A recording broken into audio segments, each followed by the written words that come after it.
Good morning friends, this is Mohammad Naeem. Welcome to the liar. The liar में आपका स्वागत है। चौंकिए नहीं, आपने सही सुना। द लायर में आपका स्वागत है। वैसे किया भी क्या जा सकता है। खून चूस लेने वाली महंगाई जब देश हित और राष्ट्र हित बन जाए, किसी एक सरकार का बोफोर्स बेईमान हो जाए, भ्रष्टाचारी हो जाए और दूसरे सरकार का राफेल ईमानदार, तो वीडियो का नाम द लायर रखना कोई बड़ी बात नहीं, रखना ही पड़ेगा। दोस्तों, ये अंधभक्ति का दौर है जहां लोग सच को मानने से इनकार कर रहे हैं। सच के खिलाफ तरह तरह की दलीलें दी जा रही हैं। अब महंगाई को ही ले लीजिए। अगर आप लोगों से बात करें तो कई लोग आपको ये कहते हुए दिखाई देंगे, सुनाई देंगे कि महंगाई देश हित और राष्ट्र हित में जरूरी है। जी हाँ दोस्तों, अगर आप सोशल मीडिया की बात करें तो इसके माध्यम से ढेर सारे कार्यक्रम, ढेर सारे वीडियोस आपके सामने रोजाना आ रहे हैं। सत्य को आपके सामने लाया जा रहा है, सच्चाई को आपके सामने लाया जा रहा है। लेकिन क्या कोई इस पर यकीन करता है? नहीं। बहुत मुश्किल से बहुत कम ही लोग यकीन कर पाते हैं।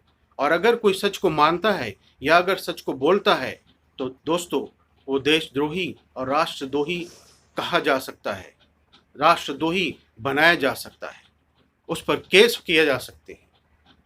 खैर छोड़िए दोस्तों, इस वीडियो के माध्यम से मैं आपके सामने एक तथ्य रखना चाहता हूँ। अभी हाल ही में 30 जून को सुप्रीम कोर्ट ने सरकार से कहा, कोरोना से हुई मौतों पर मुआवजा देना आपकी जिम्मेदारी है, आप इससे मना नहीं कर सकते। दोस्तों, मैं ये आज इतने दिनों बाद ये आपसे क्यों डिस्कस कर रहा हूँ, इसके पीछे भी एक वजह है जो मैं आपको आगे चलकर बताऊंगा।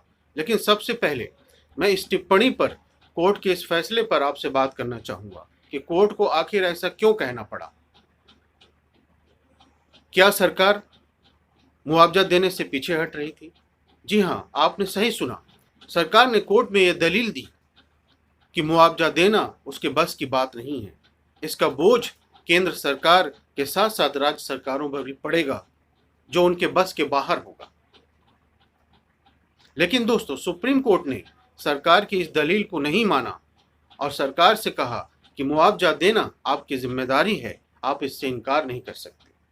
दोस्तों, मैं सुप्रीम कोर्ट के इस फैसले की कुछ महत्वपूर्ण बातें आपको बताना चाहूंगा। सबसे पहली बात, सरकार ने कहा कोरोना में मारे गए लोगों के परिजनों को मुआवजा पाने का पूरा अधिकार है। दूसरी बात, कोर्ट ने कहा कि कोरोना आपदा प्रबंधन अधिनियम के तहत आपदा घोषित की गई है, तो ऐसे में अधिनियम के तहत मुआवजा देना सरकार की जिम्मेदारी बन जाती है। जी हाँ दोस्तों, और इसके लिए कोर्ट ने एनडीएमए को 6 हफ्तों के भीतर इसके लिए दिशा निर्देश बनाने के आदेश जारी किए। दोस्तों, मैं आपको इसकी सच्चाई आपको बताना चाहूंगा। सरकार का इनकार और ये कहना कि उसके पास पैसे नहीं है, इस देश में कई ऐसे प्रोजेक्ट सरकार के द्वारा चलाए जा रहे हैं। तो चलिए मैं आपको एक नया प्रोजेक्ट बता रहा हूं जिसमें केंद्र सरकार हजारों करोड़ रुपए खर्च करने जा रही है। जी हाँ दोस्तों, उसका नाम है सेंट्रल विस्टा प्रोजेक्ट। आपने सुना ही होगा। इस प्रोजेक्ट के तहत सरकार एक नया संसद भवन और एक नया प्रधानमंत्री हाउस बनाने जा रही है, एक पीएम हाउस बनाने जा रही है। और इसकी आधिकारिक कॉस्ट, इसकी आधिकारिक लागत दोस्तों 15,000 करोड़ रुपए है। 15,000 करोड़ रुपए। और अगर विशेषज्ञों की माने तो इसमें लगभग 20,000 करोड़ रुपए खर्च हो सकते हैं। ये एक सत्य है दोस्तों, जहां सरकार कई प्रोजेक्ट्स पर हजारों करोड़ रुपए खर्च कर रही है, लेकिन कोरोना से मरने वाले पीड़ित परिवारों को मुआवजा देने के लिए उसके पास पैसे नहीं। और इस पर जो है सुप्रीम कोर्ट को यह आदेश देना पड़ रहा है कि आप मुआवजे से इनकार नहीं कर सकते, आपको मुआवजा देना ही पड़ेगा। मैं आप अपने प्रदेश की एक बात इसमें जोड़ना चाहूंगा।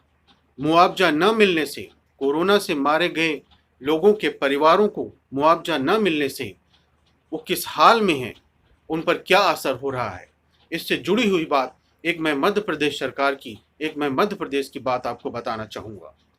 अभी 2 दिन पहले के ही पेपर में एक खबर छपी जो मैं आपको पढ़कर सुनाना चाहूंगा। संक्रमण व्यथा, हजारों परिवारों ने अपने मुखिया खोए, अब तो पेट भरने के लाले। जी हाँ दोस्तों, एक बार फिर पढ़ता हूँ। संक्रमण व्यथा, हजारों परिवारों ने अपने मुखिया खोए, अब तो पेट भरने के लाले। ये मध्य प्रदेश की खबर है दोस्तों।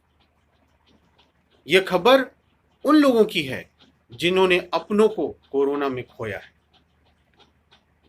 गौर कीजिएगा, इसकी 2 लाइनें, इस खबर की 2 लाइनें मैं आपको पढ़कर सुनाना चाहूंगा। इससे आपको पता चल जाएगा कि सरकार कितनी चिंतित है ऐसे लोगों की मदद करने के लिए जिन्होंने अपनों को कोरोना महामारी में खोया है। सुनिएगा, प्रदेश सरकार के पास ऐसा कोई डाटा नहीं है जो यह बता सके कि कोरोना संकट में मुखिया की मौत के बाद कितने परिवार आर्थिक तंगी से जूझ रहे हैं। सच सुना आपने दोस्तों। यही वजह है कि मैं आज ये वीडियो बना रहा हूं कि कुछ दिन पहले सुप्रीम कोर्ट को इस मामले में दखल देना पड़ा और केंद्र सरकार को आदेश देना पड़ा कि आपको पीड़ितों को मुआवजा देना ही पड़ेगा। और आज ये खबर आपके सामने आ रही है कि मध्य प्रदेश सरकार के पास ऐसा कोई डाटा ही नहीं है जिससे वो लोगों की मदद कर सके, कोरोना पीड़ितों के परिवारों की मदद कर सके, उनको मुआवजा दे सके। इसकी गंभीरता को समझिए दोस्तों। जहां एक तरफ सरकार हजारों करोड़ ऐसे प्रोजेक्ट पर लगा रही है जो अननेसेसरी है, मैं आपसे सवाल करना चाहूंगा, क्या सेंट्रल विस्टा प्रोजेक्ट में नए संसद भवन और नए पीएम हाउस का बनाना, उसका निर्माण करना इस महामारी के दौर में जरूरी है क्या? अभी कौन से काम जरूरी है, इस बात को हमें समझना होगा।